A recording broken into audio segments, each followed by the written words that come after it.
herri mugimendua da, alderdi politikoekin inungo loturarik ez zuena, eta asmoa da Euskal Herriko erabakitze eskubidea bultzatzea eta jendea kontzientziatzea erabakitzeko eskubideen aldeko jarrera aktiboa har dezan.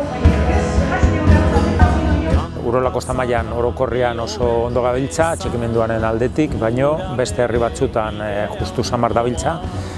Eta orduan asmoa da ahalik eta jende gehien lortzea,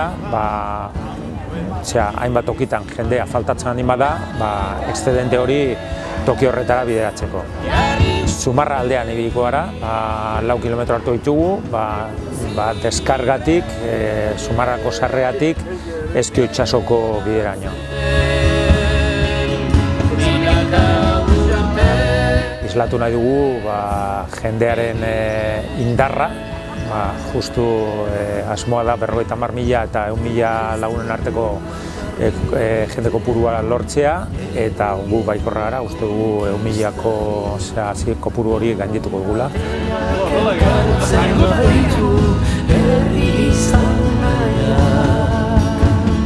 Hormak eta resiak ez ditugu maite, elkarrekin bizi nahi dugu soilik, ez du beste